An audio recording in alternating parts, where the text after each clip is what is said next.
जी के ही समकक्ष विराजमान हमारे नवनीत प्रियालाल जी, उनके मुखिया जी विराज रहे हैं, उनको भी बारंबार वंदन करते हैं, प्रणाम करते हैं। पूज्य मुखिया जी श्री घनश्याम जी हमारे मध्य आज पधारे हैं। पहले दिना तो श्रीनाथ जी पधारे और अब लाला गोकुल जन्मोत्सव है तो आज नवनीत प्रियालाल जी पधारे हैं।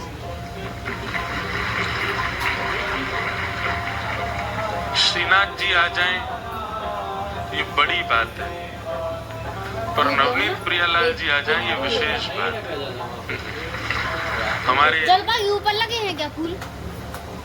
ऊपर लगे तो थे आप श्रीनाथ जी में नवनीत प्रिया जी के बड़े आनंद और उत्साह के साथ सेवा करी जाए और श्रीनाथ जी से दुगनी सेवा करी जाए।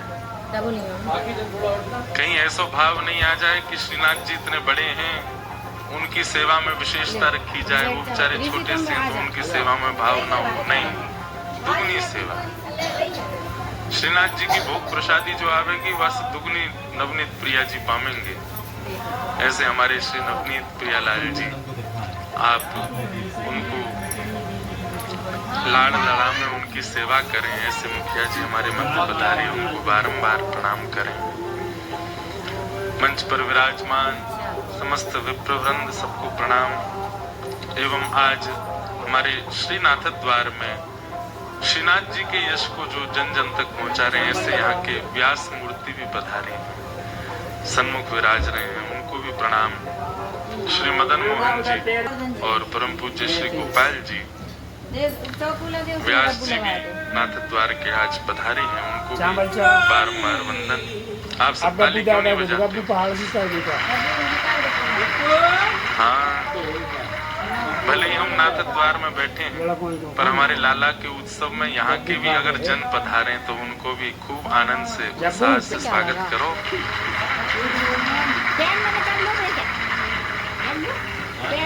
सन्मुख विराजमान समस्त गंधर्व जन सबको बारंबार प्रणाम। आप सभी श्रोता भाई, अच्छा अब रहने दो, अब तो हर बात पे बजाओगे। आज्ञा का पालन तो आप लोग करते हैं। सन्मुख विराजमान आप सभी श्रोता भाई बंधु मातृशक्ति बालक मित्र सखा आए हुए समस्त वैष्णवों को जय श्री कृष्ण, जय सिया राम, जय श्रीमन नारायण, हर हर महादेव, जय जय श्री राधे। आप सबको बारंबार प्रणाम। की बात है, श्री लाल जी के जन्मोत्सव के तृतीय दिवस की बेला में हम लोग प्रवेश कर रहे हैं। कल बड़े आनंद के साथ ठाकुर जी के षड ऋतु मनोरथ यहाँ पर किए गए। 6 ऋतुओं में कैसे ठाकुर जी की सेवा होवे, वह को बड़ो सूक्ष्म दर्शन भयो। विस्तृत दर्शन तो नहीं था, पर सूक्ष्म दर्शन था। षड ऋतु मनोरथ और मध्य में विराजित है हमारे श्री गिरधर लाल। और कल रात्रि संगीत संध्या और ठाकुर जी के मुखोल्लास के लिए अंकिता जी पधारी और आपने जो आनंद कराए वो अवर्णनीय था, उसका वर्णन नहीं किया जा सकता। सब लोग खूब आनंद में शास्त्रीय संगीत के साथ सबके मन को आनंदित करना ये स्वाभाविक बात है, पर उसी शास्त्रीय संगीत से सबके तन को भी आनंदित कर देना ये ठाकुर जी की कृपा की बात है। और कल वह कृपा का दर्शन हुआ। कल रात्रि में भी जब शयन के लिए गए तो वही सब भाव चल। मैं तो एक बार जाके पूरा सुना, फिर से सारे पद सुने, इतना आनंद आया।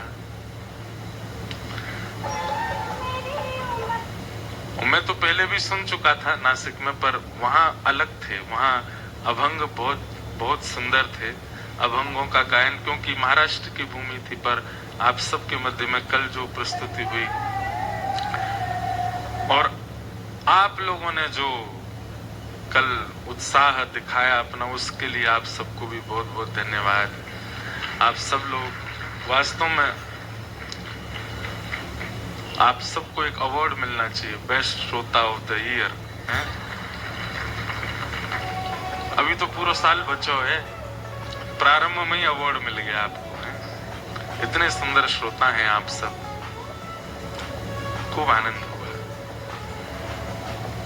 मुझे पहले चिंता हो रही थी, पता नहीं आप लोग सुनेंगे कि नहीं, रुकेंगे कि नहीं। फिर मैंने सोची आप लोग उठ के जाओ तो हम तो सुनेंगे, हम तो भाव से। लेकिन आप सब ने जो, और वो कल का माहौल ही अद्भुत था, तो वो आनंद अद्भुत था, उसका कोई वर्णन नहीं किया जा सकता।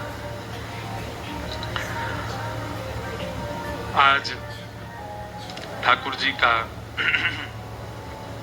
तृतीय दिवस का मनोरथ होगा दूज का चंदा, दूज के चंद्रमा, और उसके साथ में श्री लाल जी यहाँ विराजेंगे। और शाम को निकुंज कामरा, अरुषि गंभीर, वो पहले भी हर उत्सव में ठाकुर जी उनको बुलाते हैं सेवा के लिए, तो ऐसी सेवा के लिए वो पधारेंगे। और कल है हमारे लाला को जन्मोत्सव। कल तो पूरे दिना आप लोगन की कमर में बेल्ट वेल्ट बांध के आई हूँ, बाम फाम लगा के आई हूँ। अच्छा, मैं पता है कल रात भी सोच रहा था कि हमने आपसे कहा ही नहीं, अपना ध्यान रखिए सब लोग, बिल्कुल सॉल कंबल ओढ़ के ही रहा करो, कान वान ढक के रहो, मोजा पहन के रहो, ज्यादा तपस्वी मत बनना कि नहीं हम तो ऐसे ही रहेंगे। ऐसे देखो, हम अपने जो हमारे सब भाई जन जो सब व्यवस्था यहाँ देखते हैं, उनसे मैं कहता हूँ ना कि आप लोग जैकेट पहन लो, महाराज जी ठीक है ना, कोई बात नहीं। तो फिर मैं कहता हूँ मैं आपसे प्रेम करता हूँ इसलिए नहीं कह रहा हूँ, आप बीमार हो गए तो उत्सव खराब होगा इसलिए पहन लो। मैंने कहा इसलिए मत सोचो कि मैं बहुत प्रेम करता हूँ इसलिए कह रहा हूँ। अब क्योंकि लोग बड़े बहुत जल्दी जो है उसमें आ जाते हैं, क्या कहते हैं, भाव खाने लग जाते हैं। सॉल पहन लीजिए, आप तो ऐसे हैं महाराज जी ठीक है। अरे कोई तुमसे प्रेम के लिए थोड़ी कह रहे हैं, इसलिए पहन लो कि बीमार है। पहले दिन ही पता नहीं, मुझे तो पता चला बाद में, कोई वैष्णव आए थे कथा में, उनकी सब रजिस्ट्रेशन बुकिंग थी, वो जैसे ही आए आते ही उनको माइनर अटैक आ गया। फिर वो उदयपुर जाना पड़ा, उनको दिखाना पड़ा, फिर वहीं से प्रस्थान कर गए वापस। तो इसलिए ध्यान रखिए आप अपना,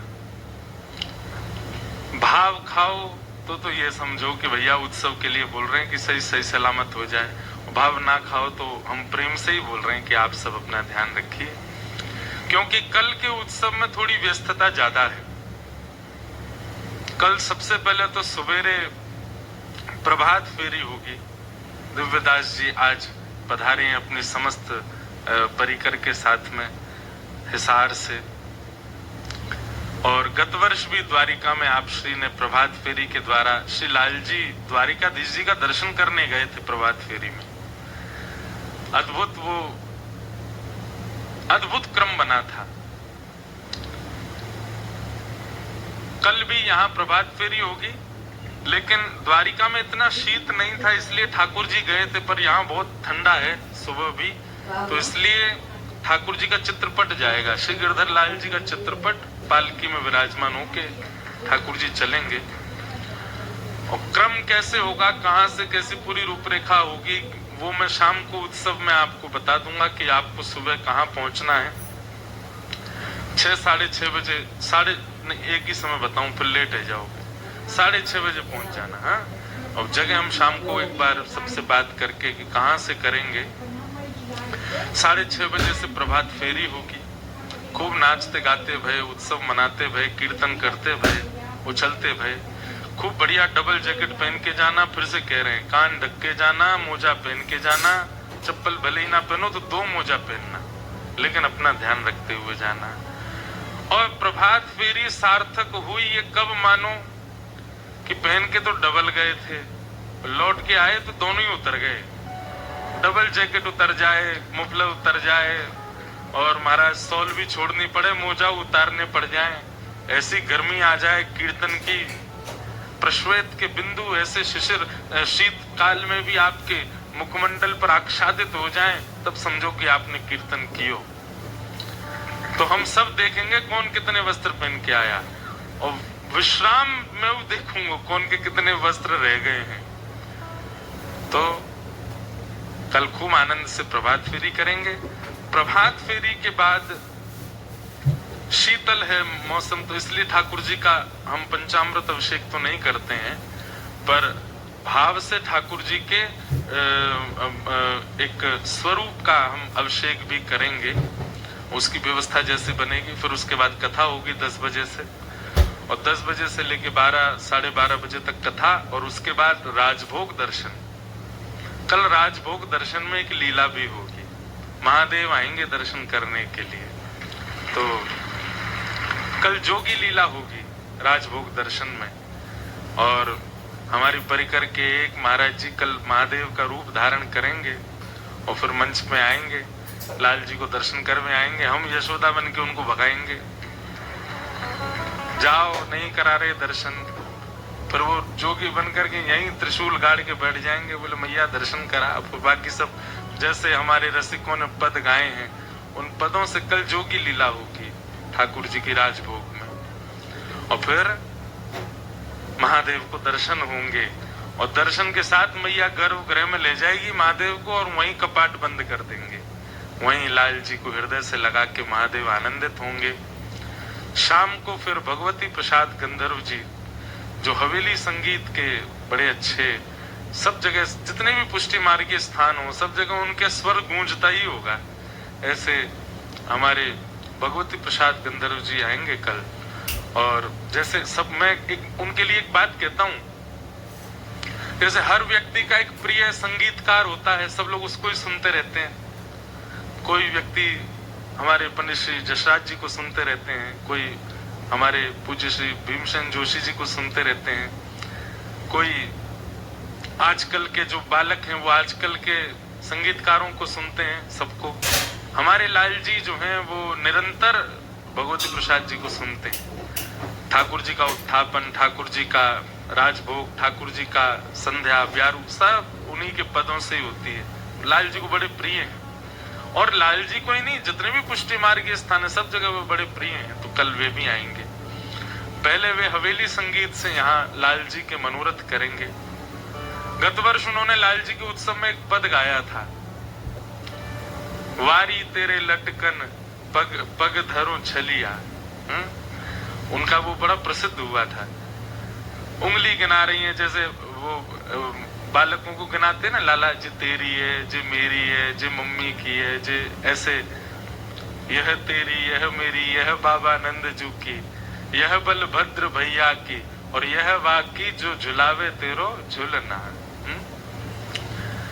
ऐसे भगवती प्रसाद जी आएंगे। पहले वे अपने भाव से लाल जी को, यहाँ कल हिंडोला वो झूला में ठाकुर जी विराजेंगे, ठाकुर जी पलना झूलेंगे कल। और वाक्य बाद फिर उत्सव होएगा, ऊधम होएगा।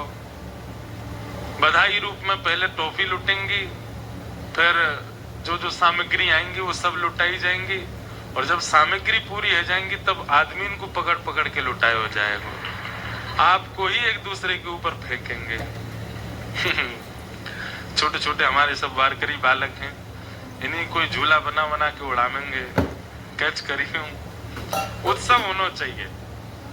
और फिर बी पराग जी आएंगे, वो भी अपने भाव सुनाएंगे।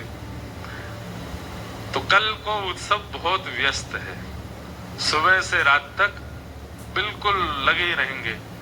आप लोग तो आराम कर ही लेते हो, पर हमको तो बहुत ही व्यस्तता हो जाती है, सो ही नहीं पाते हैं लाल जी के उत्सव में। और एक बात है ना, जहां प्रेम होता है ना, वहां देह की इच्छुक वस्तु सब विपरीत हो जाती है। जैसे निद्रा चली जाती है, खान पान की सुध नहीं होती, सवरने व्यवस्थित होने की भी स्थिति नहीं रहती, प्रेम का यही तो स्वरूप है। तो वही स्थिति हमारी हो जाती है। तो यहाँ कल बड़ा आनंद होगा। आप सब लोग और नाथद्वारा के भी जितने वैष्णव हैं, हम सबसे हाथ जोड़ के आह्वान कर रहे हैं, सबको निमंत्रित कर रहे हैं कि कल लाला को जन्मोत्सव है, कल आप सब लोग जरूर पधारी हो और हमारे श्री लाला को खूब आशीष दे करके चाहिए कि ऐसे ही लाल जी उत्सव कराते रहें, आनंद कराते रहें। ये उत्सव कभी विश्राम नहीं हो, बस ऐसा आशीष दे के चाहिए।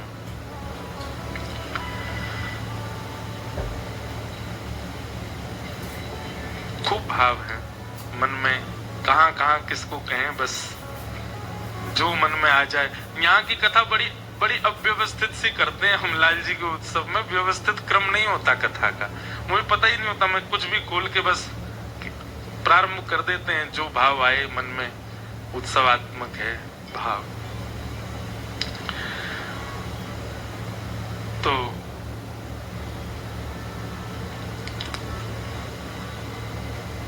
कल हम लोगों ने भागवत जी के प्रथम स्कंद में प्रवेश किया और प्रथम श्लोक का हम भाव श्रवण कर रहे थे। उसमें जन्माद्यस्य पे अनेक पद आ गए, भाव आ गए। नंददास जी और चित्रा सखी, जिन कौन कौन से भाव प्रकट भय सब सुना दिया आपको। भागवत जी के द्वितीय मंगलाचरण में विषय, अधिकारी, संबंध और प्रयोजन 4 बातें बताई गई। धर्म प्रोजित कैतवोत्र परमो निर्मत्सराणां सताम् वैद्यं वास्तवमत्र वस्तु शिवदं तापत्रयोन्मूलनम्।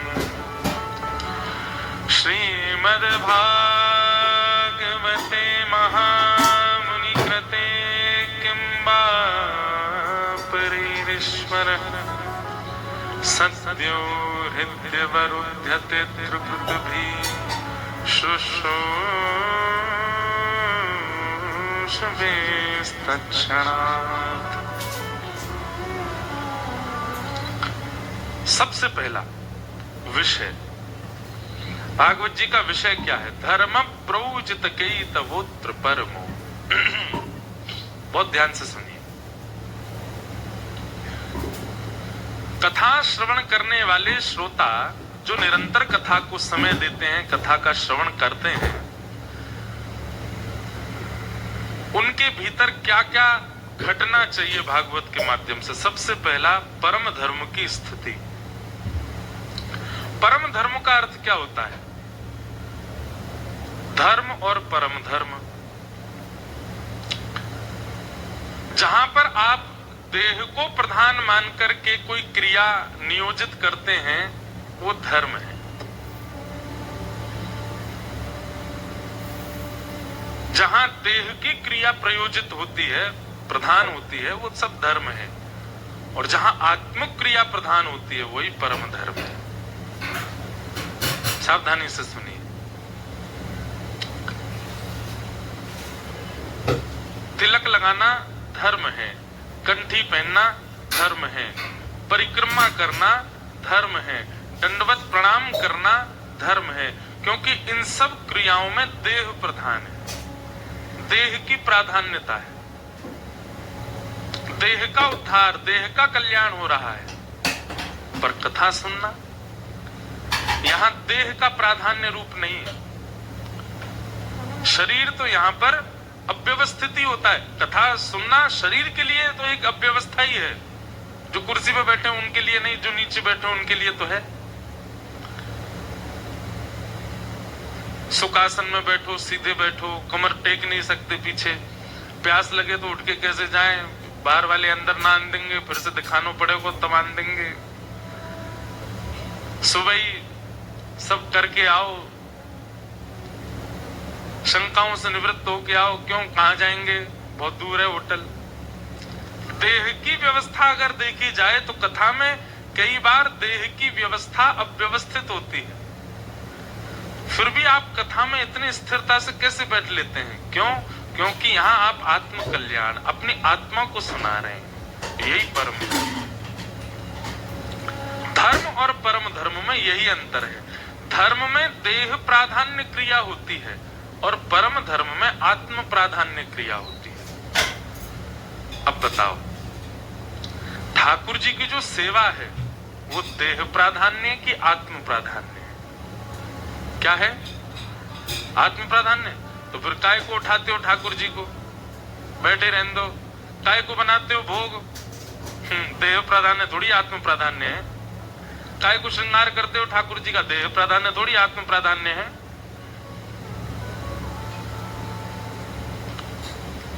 अगर आप आत्म प्राधान्य कह रहे हैं तो फिर वहां देह क्यों लग रहा है आपका?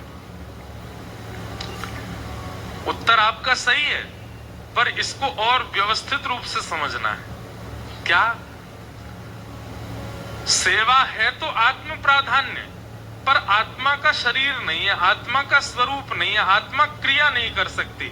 इसलिए आत्म प्राधान्य आत्मा की प्रसन्नता की क्रिया शरीर करता है, आत्मा की आज्ञा शरीर मानता है, तब सेवा पूर्ण होती है। अगर आप केवल देह से नियम रूप से सेवा कर रहे हैं, वहां आत्म प्राधान्य भाव नहीं है, तो आपकी सेवा में आपसे दोष बनेगा। आपने देख लिया, आज ठाकुर जी को ऐसी पोशाक धरानी है तो केवल पोशाक धराते जा रहे हैं, बीच बीच में फोन भी देखते जा रहे हैं, बीच बीच में ये भी देखते जा रहे हैं का है रोग का, भोजन में का बनो, नाश्ता में का बनो। इस प्रकार ये आत्म प्राधान्य सेवा नहीं हुई, ये देह प्राधान्य हो गई। आत्म प्राधान्य सेवा कैसी? कि आप सेवा में जब बैठे उस समय कौन आगे चला गया आपको पता ही नहीं चला, किसने क्या कहा आपको पता ही नहीं चला, किसी ने फोन किया, फोन बजा, आपको पता ही नहीं चला, तब वो सेवा आत्म प्राधान्य होगी। वहां देह केवल क्रिया कर रहा है, पर सेवा वो आत्म प्राधान्य है। श्री हरिवंश महाप्रभु के चरित्र में एक लीला आती है। श्री हरिराम व्यास जी जब सब छोड़ करके ओरछा से वापस वृंदावन आ गए, तो वृंदावन आकर के श्री हरिराम व्यास जी ने हरिराम व्यास जी उनको महादेव ने आज्ञा करी थी कि बोले तुम अपने ज्ञान से क्या कर रहे हो, जाओ वृंदावन के रस का विस्तार करो। तो एक दिन हरिराम व्यास जी ओरछा में बैठे थे बेतवा नदी के तट पर, और तभी एक पद उनको सुनाई दिया। भोर में कोई पद गा रहे थे, हरिवंश महाप्रभु का पद, और वो पद सुनते ही हरिराम व्यास जी की चित्तवृत्ति ऐसी हो गई, दौड़ करके गए, बोले ये पद की रचना किसकी है? भैया मंच पे हिलो नहीं, बस ये पद की रचना किसकी है? उन्होंने बताया हरिवंश महाप्रभु की है। तुरंत दौड़ करके गए वृंदावन, और वृंदावन जाकर के श्री राधा वल्लभ जी के मंदिर में पहुंच गए।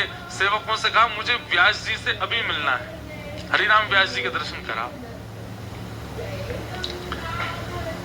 सेवकों ने आकर के कहा, बोले हरिराम हरिवंश महाप्रभु तो अभी प्रसाद सिद्ध कर रहे हैं ठाकुर जी का, रसोई में है। हरिराम व्यास जी बोले हाथ से प्रसाद बनाते रहेंगे, मुंह से मेरे प्रश्नों का उत्तर देते रहेंगे, दोनों काम एक साथ हो जाएगा उनका। किसी ने जाकर के महाप्रभु जी से कहा हरिराम व्यास जी आए हैं, आपके दर्शन करना चाहते हैं। हमने कहा कि आप अभी प्रसाद सिद्ध कर रहे हैं, तो बोले हाथ से प्रसाद बन जाएगा, मुख से मेरे प्रश्नों का उत्तर दे देंगे। हरिवंश महाप्रभु बोले उनको बुलाओ। रसोई में बुला दिया, बैठा दिया। हरिराम व्यास जी जैसे जाके बैठे तो महाप्रभु जी कुछ सिद्ध कर रहे थे प्रसादी, और जैसे हरिराम व्यास आए तो महाप्रभु जी ने तुरंत चूल्हा ठंडा कर दिया और सामग्री उठा के नीचे धर दी और ऊपर पत्तल पधरा दी, बाद में बनाएंगे सामग्री। बताइए व्यास जी आपका क्या संशय? हरिराम व्यास जी बोले मैं तो संशय का समाधान जानने आया था, पर मुझे तो लगता है मेरी उपस्थिति से और ज्यादा आपकी सेवा में विघ्न आ गया। आपने सेवा क्यों छोड़ दी? भगवान मैं चला जाता हूं, मेरा तो ऐसा भाव था कि आप प्रसाद भी सिद्ध कर देंगे, मेरे प्रश्न का उत्तर भी दे देंगे। तब हरिवंश महाप्रभु ने इस बात को प्रमाणित किया। वे क्या कहते हैं? आपको लगता है कि प्रसाद बनाना हाथ की क्रिया है। अपने स्वाद के लिए व्यक्ति जब बनाता है तब हाथ से बनाता है, पर ठाकुर जी के लिए जब सिद्ध करता है तब हृदय से बनाता है, तब चित्त से बनाता है, तब आत्मा से बनाता है। और क्षमा करें हरिराम व्यास जी, यदि आत्मा प्रसाद में लगी है, मन चित्त वृत्ति प्रसाद में लगी है, उस समय आपके संशय का समाधान कैसे कर सकता हूं? मन तो एक ही जगह रहेगा।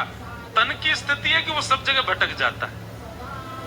मुख से एक काम हो जाएगा, हाथों से दूसरा काम हो जाएगा, पैरों से तीसरा काम हो जाएगा, कानों से चौथा काम हो जाएगा। हरिराम व्यास जी के उन प्रश्न, उन्होंने तो प्रश्न किया ही नहीं है अभी, केवल स्थिति से ही उनके सारे शंकाओं का समाधान होता जा रहा था। और महाप्रभु जी बोले, देखो कितनी बड़ी विडंबना, इस आपकी प्रक्रिया से एक बात सिद्ध हो गई कि तन एक समय में कितने काम कर सकता है। ऐसा तन भगवत सेवा में कैसे लग पाएगा? वो आंख से किसी और को देख भी लेता है, मन से किसी और को सोच भी लेता है, कानों से कुछ और सुन भी लेता है, मुख से तीनों से विलग बात बोल भी लेगा, हाथों से भी कोई और क्रिया कर लेगा। एक समय में 10 क्रिया करने की सामर्थ्य मन में है। 10 जगह भटकने वाला वह मन, वह तन भगवत सेवा कैसे करेगा? तन भगवत सेवा नहीं करता, आत्मा ही भगवत सेवा करती है, मन ही भगवत सेवा करता है। और जब तक मन, जब तक आत्मा, जब तक चित्त वृत्ति सेवा में नहीं जाएगी और आप केवल तन को प्राधान्य मान करके सेवा करेंगे, आप दोष कर रहे हो, आप गलत कर रहे हो। स्थिति कैसी होनी चाहिए? जब सेवा में लगे हैं, कई बार मैं भी सेवा में होता हूं ना लाल जी की में, तो कई बड़े परिचित लोग आते हैं, पारिवारिक लोग आते हैं, और उनको लगती है हमको काई गुना देख रहे हो, ये हमारी तरफ काई गुना देख रहे हो। कई लोग ऐसे परिचित भी हैं, कथा प्रेमी, वो भी आते हैं, वो लाल जी को नहीं देख रहे, वो ऐसी जगह आके खड़े होते हैं, हमको देखें, हमको देख के फिर बुलाएं, हमसे कुछ बात करें। उस समय बड़ी विडंबना, दुविधा पड़ती है, कैसे करें? हम स्वयं कथा में कह रहे हैं कि सेवा में और क्या हुआ वह सब पता चल रहा है, तो यह भी एक अपराध है सेवा में। नहीं, लाला तो इतना प्रेमी है सेवा को, यशोदा मैया थे के मैया तो को दूध प्यारो की पूत, मैया बोली लाला मोह तो तू ही प्यारो है। अच्छा मैया तो मोह अपनी गोद में लेके दूध पिवाए दे। यशोदा मैया दूध पिवा रही हैं और दूध पी रहे हैं ठाकुर जी गोद में बैठ के, और यशोदा मैया ऐसे दही मथ रही हैं और दही मथते मथते दूध पिवा रही हैं। अब ठाकुर जी को वहां में आ रही है दिक्कत। ठाकुर जी बोले जे दही ज्यादा प्यारो लग रहा हो मैया, ये सबरे गौरस ज्यादा प्यारे लग रहे हैं, मैं दूध पी रहा हूं, मेरी तरफ ध्यान ना है। जैसे दूध कहीं औट रहे हो और निकर के बाहर आने लगो तो मैया लाला को दूर ऐसे पटक के चली गई, हमारे भी दूध। ठाकुर जी बोले मेरी सेवा में विघ्न डाले वालों जो भी हो वह को छोड़ूंगा नहीं। तुरंत ठाकुर ने सबरे गौरस छोड़ दी। वहीं दामोदर लीला प्रकट हुई भागवत जी में। क्या सिद्ध किया ठाकुर जी ने? बोले भैया मोको अगर घर में पधरायो है तो जितनी देर मेरी सेवा में रहो, चित्त वृत्ति और कहीं नहीं जानी चाहिए, और कोई स्मृति और कोई ध्यान उस समय आपके रहना नहीं चाहिए। मेरे तो गिरधर ही गुणगान, मेरे तो गिरधर ही गुणगान, मेरे तो गिरधर ही गुणगान। गाओ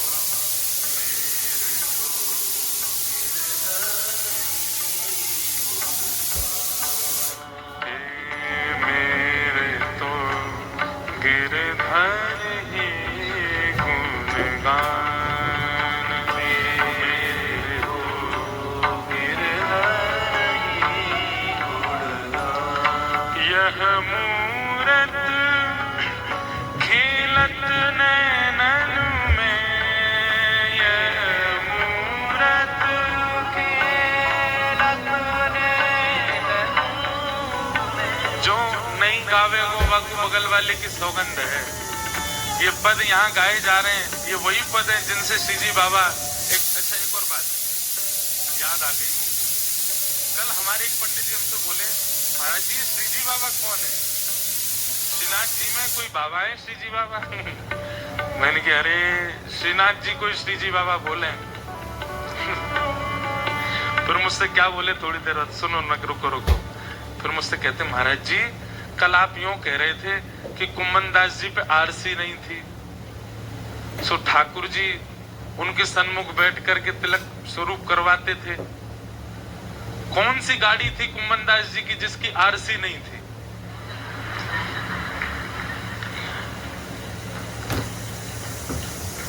मैंने दंडवत तो प्रणाम किया और जितने थे सबसे कहा इनको प्रणाम करो।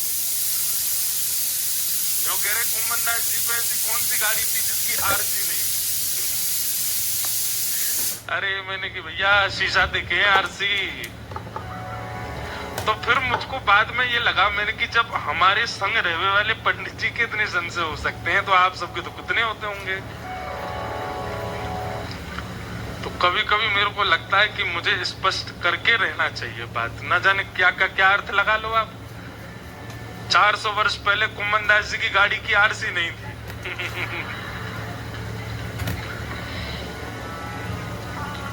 सेवा किसे कहते हैं? जहां तन प्राधान, ये आंख, ये हाथ, ये पैर, ये मुख, ये कान, ये केवल क्रिया करने के लिए मिले हैं। इनकी क्रिया विशेष नहीं होनी चाहिए, आत्मभाव प्रिय विशेष होना चाहिए। कृष्णदास कह रहे हैं, मेरे तो गिरधर ही गुणगान, मेरे तो गिरधर ही। सेवा करो तो उस समय कैसा भाव होना चाहिए? आहा, यह मूरत खेलत नैनन में, यह मूरत खेलत नैनन में, यह मूरत खेलत नैनन में, यह मूरत खेलत नैनन में, यही हृदय में ध्यान, यही हृदय में ध्यान, मेरे तो गिरधर ही गुणगान, मेरे तो गिरधर ही, ओ मेरे तो गिरधर ही गुणगान, मेरे तो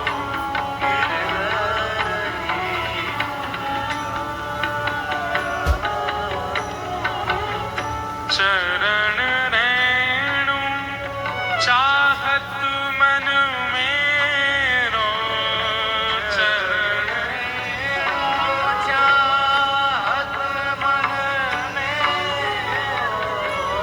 चरण रेणु चाहत मन मेरो, चरण रेणु चाहत मन मेरो, यह दीजो वरदान, यह दीजो वरदान, हे कृष्णदास को जीवन गिरधर,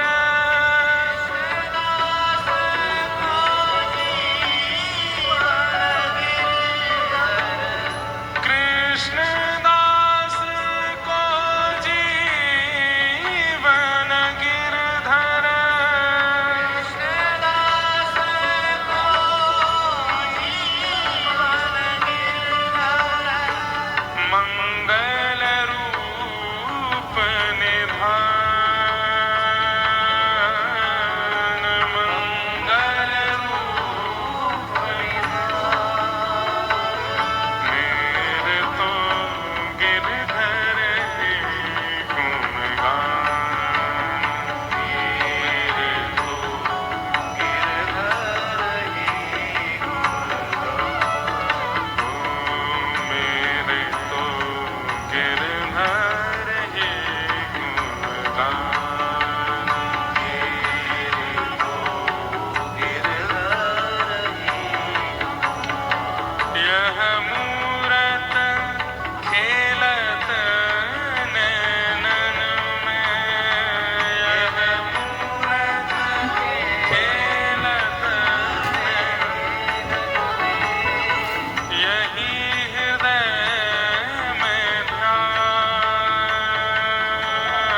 हमारे अष्ट सखाओं ने जो गाया है ना, ये समस्त वेद वेदांत पुराणों के समस्त सार बात हैं और उनको भी खोल खोल के प्रस्तुत किया है।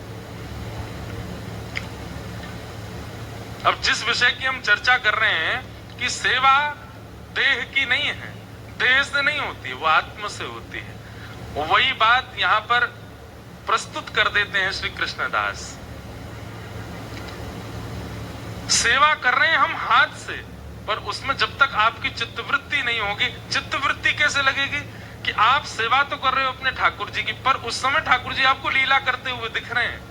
कोई भाव आपको ऐसा दिख रहा है जैसे हमारे मैं श्रीजी बाबा ही बोले बारो, हमारे श्रीनाथ जी में बंटा भोग रखे जाते हैं ठाकुर जी के सन्मुख। उन बंटा भोगों में कई प्रकार की सामग्री रखी जाए।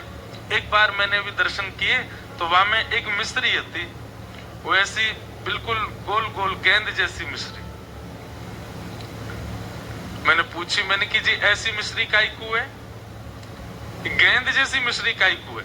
तो मुंह से बोले जो सेवक थे, बोले लाला को बाल रूप है ना श्रीनाथ जी, तो लाला के सबरे दांत ना आए हैं, कभी कभी लाला के खुजार होवे, सो खुजरी होवे तो क्या करें, वही मिश्री थे अपनी खुजाले मुख को, अपने जो खुजरी होवे दांत ने करते समय वहां के खुजार में ऐसे ऐसे आए करके वो मिश्री खा ले ठाकुर जी, और वही से ठाकुर जी को सुख मिले। अब ये भाव कितना सुंदर है। ये कब हो सकता है?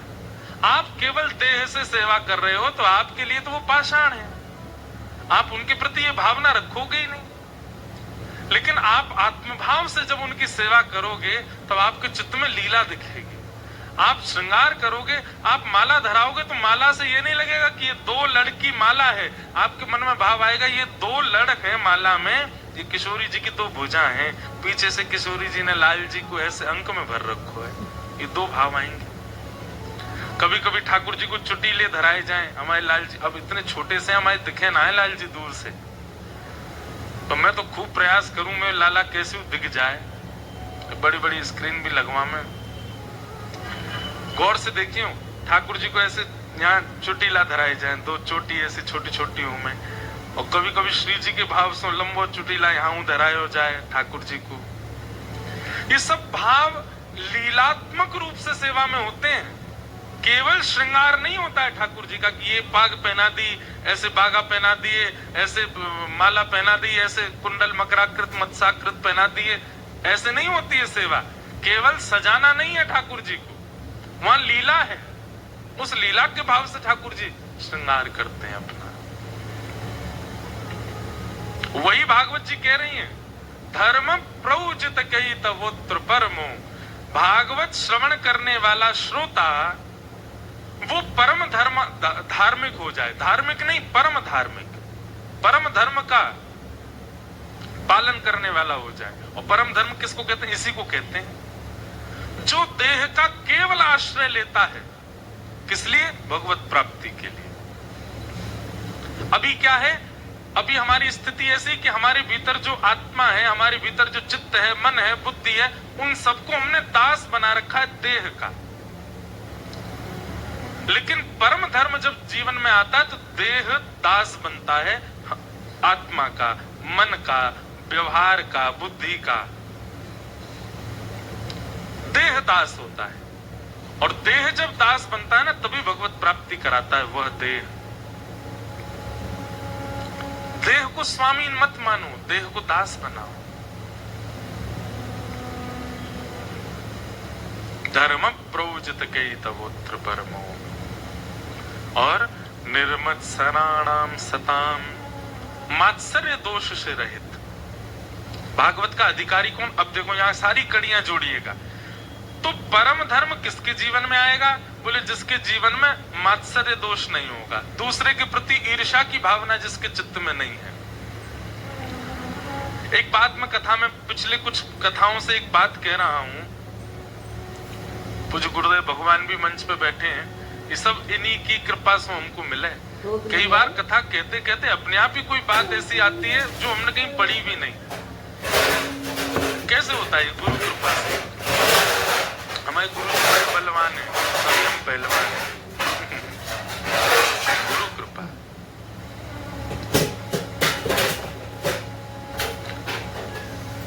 और वो बात क्या है? जितने भी दोष हैं एक मानव के भीतर प्रकट होने वाले, समस्त दोषों से युक्त व्यक्ति भगवत प्राप्ति कर सकता है। काम, क्रोध, लोभ, मोह, ईर्ष्या, द्वेष, अभिनिवेश, अहंता, चिंता, ममता, जितने भी दोष हैं संसार में, इन सब को अंदर ही रहने दो, सबसे भगवत प्राप्ति हो जाएगी। केवल एकमात्र एक दोष है ईर्ष्या। ये ईर्ष्या दोष यदि आपके चित्त में, तो भगवत प्राप्ति संभव नहीं। भगवान क्रोधियों को भी मिले हैं, भगवान लोभियों को भी मिले हैं, भगवान मोहियों को भी मिले, लेकिन ईर्ष्यालु को मिले हों ये कहीं नहीं सुना गया आज तक। ईर्ष्यालु को ठाकुर जी नहीं मिले। भक्तमाल जी में भी कोई ऐसी कथा ढूंढ के लाओ, मिल जाए तो, जहां ईर्ष्यालु को भगवान मिले हो, नहीं मिल सकते। ईर्ष्यावान व्यक्ति को भगवत प्राप्ति नहीं होती। हाँ, ईर्ष्यावान व्यक्ति भगवत गुरु कृपा से ईर्ष्या दोष को नष्ट कर दे तो भगवत प्राप्ति संभव है। नहीं तो लोभी, मोही, कामुक, हर व्यक्ति के दोष के साथ भगवान ने दर्शन दिया उसको। उसके दोष हैं तब भी दर्शन दे रहे हैं ठाकुर जी, लेकिन ईर्ष्यालु को नहीं। इसलिए हमारी आपसे एक हाथ जोड़ के प्रार्थना है, कोई भी दोष अंदर प्रकट हो जाए चिंता मत करिए, कोई बात नहीं, ठीक है। आपको क्रोध बहुत ज्यादा आ जाता है, रहने दो। आपको किसी वस्तु के प्रति लोभ की भावना, अच्छी बात, कोई बात नहीं, ठीक है। ये सब खांसी जुकाम बुखार हैं, इतनी बड़ी बात नहीं है। कभी कभी खांसी जुकाम का अगर इलाज ना भी किया जाए तो भी वो ठीक हो जाते हैं अपने आप ही, 3-4 दिन में ठीक होने लग जाते हैं। तो क्रोध, काम, लोभ, मोह आदि आदि ये जो दोष हैं, ये सब खांसी जुकाम जैसे हैं, हो जाएंगे ठीक। और नहीं हो रहे हो, कुछ दिन और चल गए हो, काम क्रोध बहुत ज्यादा बढ़ रहा हो, कथा आके सुनो, निरंतर सुनो, औषधि लेना शुरू करो, ठीक हो जाओगे। पर अगर ईर्ष्या चित्त में आ गई है, ये तो कैंसर है, इसका इलाज नहीं है। ईर्ष्यालु व्यक्ति, मैंने अनुभव किया है, वो कथाओं से भी नहीं बदल पाते। ईर्ष्यावान व्यक्ति कथा से भी परिवर्तित कई बार नहीं हो पाता, उसमें उसी का दोष है। कथा में भी कई नियमों का पालन करना पड़ता है। कैसे? शब्दों के प्रति पूर्ण समर्पण, जो व्यास जी कह रहे हैं, व्यास जी के प्रति पूर्ण समर्पण। पिताजी हैं हमारे पूज्य गुरुदेव, पर नीचे बैठे, क्यों? क्योंकि व्यास मंच है, व्यास मंच है, यहाँ पर इंद्रेश नहीं है, यहाँ पे बेटा नहीं है, यहाँ पे व्यास है। तो एक बार को सब वंदन करते हैं। ये निष्ठा पीठ के प्रति रखनी पड़ती है, व्यास को भी रखनी। हम भी आगे पहले पीठ को प्रणाम करते तब बैठते हैं यहाँ। ये जब तक निष्ठा नहीं होगी तब तक ईर्ष्यालु व्यक्ति कथा से सुधर नहीं पाएगा। तो ईर्ष्यालु व्यक्ति का कल्याण बहुत दुर्गम है। अपने आप से पूछिए, कब आपके चित्त में ईर्ष्या आती है? अच्छा, इसमें एक बात और आती है लोगों की तरफ से, वो भी तो हमसे ईर्ष्या करते हैं। पूज्य मलुकपीठ वाले महाराज जी अभी कथा थी घर पर, तो उन्होंने एक बहुत अच्छी बात कही कथा में कि कोई व्यक्ति अगर आपसे ईर्ष्या मानता है, आप उसके प्रति ईर्ष्या का भाव मत रखो। आपका ईर्ष्या का भाव न होने से ही उसके चित्त में प्रेम आ जाएगा आपके प्रति। कहीं ना कहीं आप भी ईर्ष्या मानते हो, इसीलिए वह भी ईर्ष्या मानता है। ये आदान प्रदान है। अगर आप कहीं हमसे कहते हैं ना महाराज जी वो हमसे ईर्ष्या कर रहे हैं, तो हमारी दृष्टि ये भी देख रही है, तो फिर आप भी तो करते हो, तभी हो रही है ईर्ष्या। आप में ईर्ष्या नहीं होती तो सामने वाला आपसे नहीं करता। इसलिए हमारी एक प्रार्थना है, एक भावना है, हम स्वयं के लिए भी यही प्रार्थना करते हैं लाल जी से कि लाल जी और कछु तो दियो मत, पर कभी कभी चित्त में ईर्ष्या नहीं आवे कोई के लिए भी।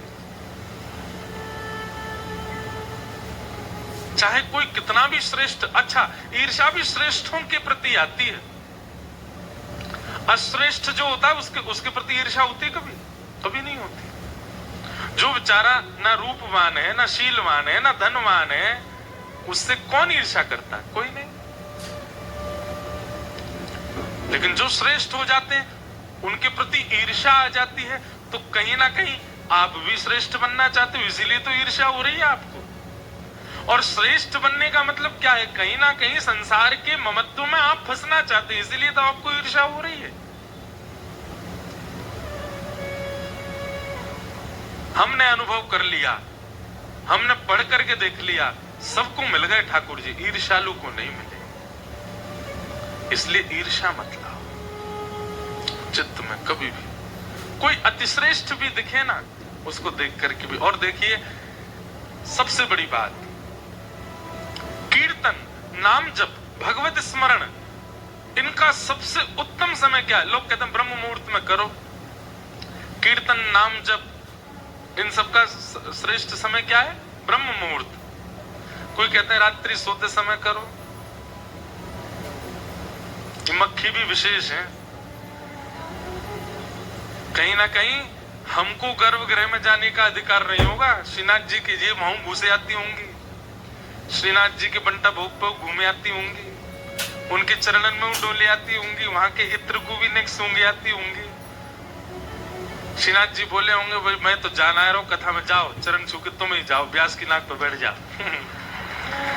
तो तब से डोल रही है। पहले तो मन में यही आ रहा कि यार ये मक्खी क्यों नहीं हटाई आते। अभी कहते कहते भाव आए, ओ गर्भगृह में जा सके या को कोई रोक टोक नहीं है। भीतरिया बाहरिया अपरस वपरस सब मानवन के काजे है। लोग अपने आप को कितना श्रेष्ठ मानते हैं। मानव जा सकते हो गर्भगृह में? हैं श्रीनाथ जी के चरण छू सकते हो? नहीं, ये छू सके। जब हम दर्शन करने आते होंगे तो ये ठेंगा दिखाती होंगे, देख मैं तो जा रही हूँ भीतर, मुझे कोई ना रोके हो।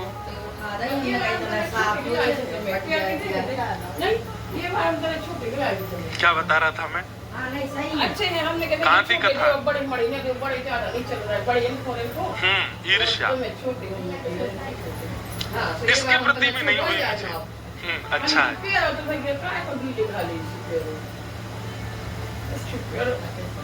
मोर हूँ बनाऊं तो बनाऊं श्री वृंदावन, जो नाच नाच कुहक कुहक आपको रिझाऊं। बंदर हो बनाओ तो बनाओ श्री वृंदावन को, कूद कूद टारन पे भोर को जगाऊंगा। हमारी प्रेम लक्षणा भक्ति का स्वभाव कितना सुंदर है। यत्र प्रविष्टो सकलोपि जंतु आनंद सच्चित घनताम उपैति। हमारे वृंदावन रस कहे कि महाराज वृंदावन में प्रवेश करने के बाद एक कीड़ा भी, एक कीट भी सच्चिदानंद को स्वरूप है जाए। इसलिए इनको अधिकार है ये कहीं भी जा सकते हैं। तो निर्मत्सराणाम सताम, मात्सर्य दोष यदि आपके चित्त में है, ठाकुर जी नहीं मिलेंगे। और मात्सर्य दोष की दो ही औषधि हैं। क्या? सबसे पहला गुरु कृपा। आपके ईर्ष्या दोष पर ठाकुर जी नहीं रीझेंगे, बाकी सारे दोषों से भी ठाकुर जी मिल जाएंगे आपको।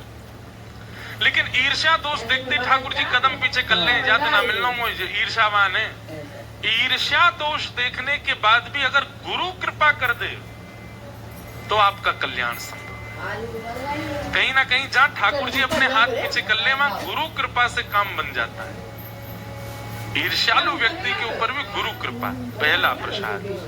और दूसरा कथा के प्रति निष्ठा, सत्संग के प्रति निष्ठा। और निष्ठा का मतलब एकाग्र चित्त से सुनना नहीं होता। निष्ठा का मतलब सुनने के बाद कर्तव्यों में लाना होता है।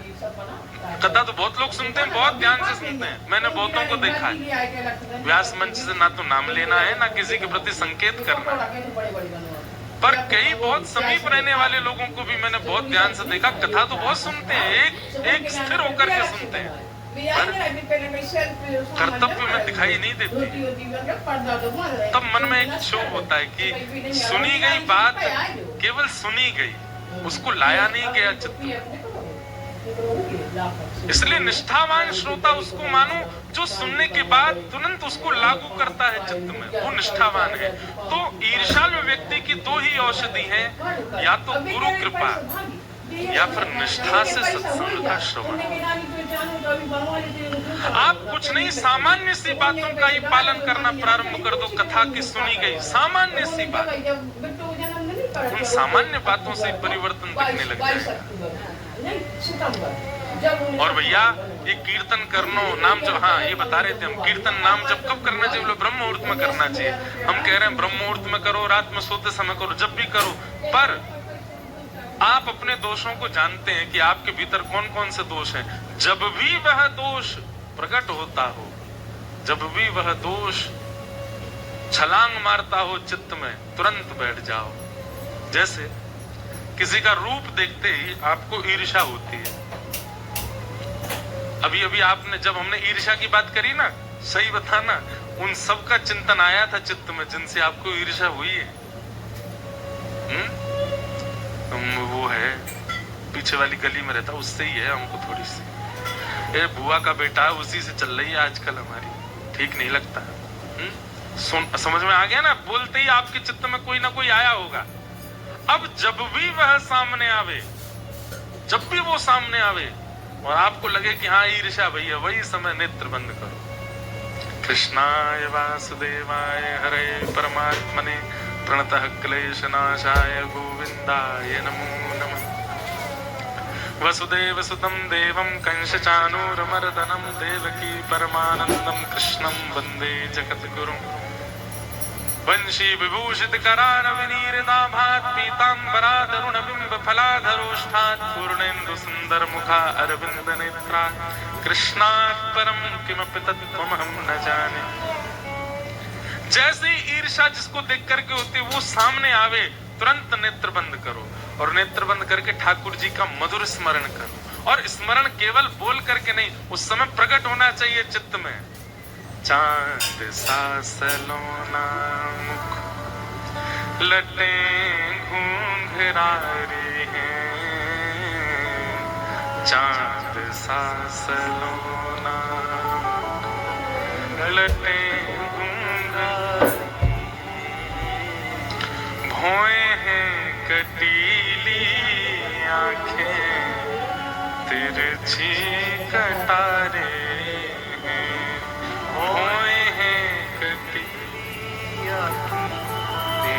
अब जिसके प्रति आपकी प्रतिस्पर्धा है वो सामने खड़ा है और आप नेत्र बंद करके ठाकुर जी के रूप माधुरी का दर्शन कर रहे हो। होया को चंदन सो महके बदन हो मेरा, या पे अटक गया या पे अटक गया। करोगे उस दिन, जिस दिन जिसको देख के ईर्ष्या हो, नेत्र बंद करके इसी भाव का चिंतन करना। छोटे से गोपाल जी हैं, उनके दो तत्व। आज मुझे एक सुबह मंगला में एक लाली आई, बोले महाराज जी मैं हर दिन राधा रमन जी के दर्शन करूं चित्र को। मैंने कहा अच्छा। महाराज जी पिछले 1 महीना से हम बड़े व्याकुल हते। मैंने की क्यों? श्री राधा रमन जी के एक भी दतुइयां नहीं दिखी। राधा रमन जी के रोज दांत दिख जाते हैं, जब भी वो बहुत प्रसन्न होते हैं दांत दिखते हैं। बोले राधा रमन जी के पिछले 1 महीना से दांत नहीं दिखे। मैंने कहा अच्छा। पर महाराज जी जादना श्री लाल जी को उत्सव नाथ द्वारा प्रारंभ भयो ना, वादना लाल जी की दतुइयां दिख रही। श्री लाल जी प्रसन्न है रहे। अब मानवे को तो लोग मानेंगे, नहीं मानने वाले या वो ना मानेंगे। बोलो कुछ भी हो, अपने आप ही बात बना देंगे, अपने लाला को सब जगह प्रधान बता दें। बताओ राम जन्म को उत्सव भी 11 तारीख को भयो, राधा रमन जी की दतुइयां 11 तारीख को दिखी, इनके लाल जी को उत्सव भी 11 तारीख को प्रारंभ। सब ने जोड़ दें लाल जी थे, हम तो जोड़ेंगे, अच्छे जोड़ेंगे, मानो चाहे मत मानो। तो जिसको देख के ईर्ष्या का भाव आता है, ये सूत्र है। जिसको देख के क्रोध आता है, जिसको देख के काम प्रकट होता है, जिसको देख करके कुछ भी ऐसे भाव आते हैं, तुरंत नेत्र बंद कर। वनमाल गले सोहे मुरली अधर पे, वनमाल चिंतन करो। वनमाला गले में पहन रखी है, अधर पे मुरली धारण कर रखी है, और पीत पट झोंका खामे पतली कमर पे, पीत पट झोंका खामे पतली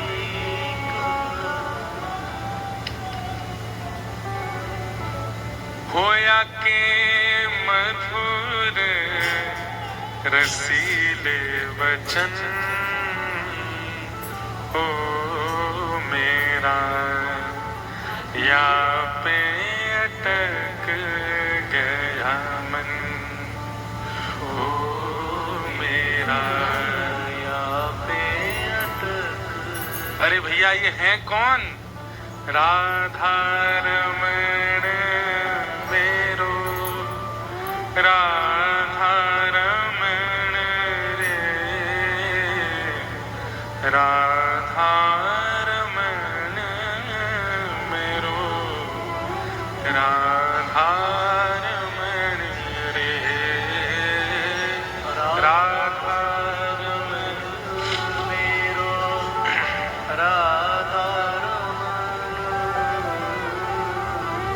राधा रमण मेरो। आप याद करेंगे उस दिन मुझको, जिस दिन ईर्ष्यालु व्यक्ति आए। नेत्र बंद करके ठाकुर जी का ध्यान करो, आप पुनः नेत्र खोल के देखेंगे ना, आपकी ईर्ष्या नष्ट हो चुकी होगी। अब उसको देख के ईर्ष्या नहीं होगी।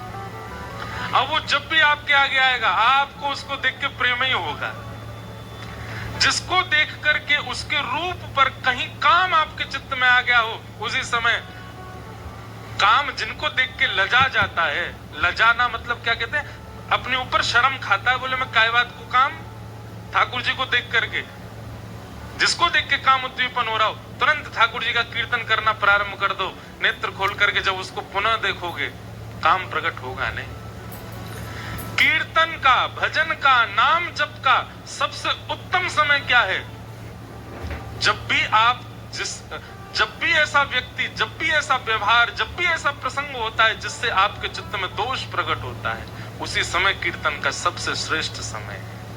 वो सबसे उत्तम समय कीर्तन का है, उसी समय कीर्तन करो। वृषभानु की किशोरी सुन गैया होते भोरी, प्रीत जान के हूँ थोड़ी तो है राखेगी शरण, मन भूल मत जइयो राधा रानी के चरण, मन भूल मत जइयो राधा रानी के कुमार विंदन के चित्र रखो अपने कक्ष में, अपने फोन में संपूर्ण स्वरूप तो रखें, ये सब ठाकुर जी के चरण रखो। जब भी आपको ऐसा लगता हो क्रोध आ रहा है, लोभ आ रहा है, ईर्ष्या हो रही है, ठाकुर जी के चरण देखो, किशोरी जी के चरण देखो, और चरण देख करके तुरंत शीश नवाओ, आंखें बंद करके स्मरण करो, आपका दोष उसी समय शांत हो जाएगा। और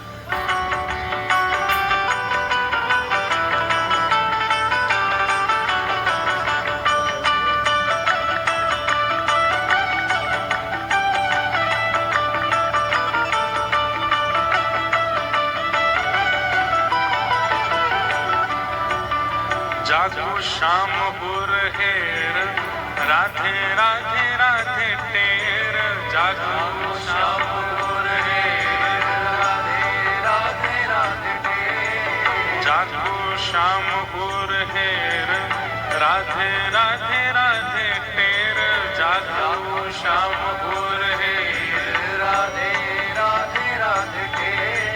बांसुरी में बेर बेर करे नाम से रमण, बांसुरी में बेर बेर करे नाम से रमण, मेरे मन भूल मत जइयो राधा रानी के चरण, मन भूल मत जइयो राधा रानी के चरण, मेरे मन भूल मत जइयो श्यामा प्यारी के चरण, मन भूल मत जइयो श्यामा प्यारी के चरण। तेरे मन मत वारे छोड़ दुनिया के द्वारे, मन मत वारे छोड़ दुनिया के, सब लोग कहो इस बात को, मन मत वारे छोड़ दुनिया के द्वारे, मन मत वारे छोड़ दुनिया के द्वारे। पूरी दुनिया के द्वारे छोड़ देंगे, कहाँ जाएंगे फिर? और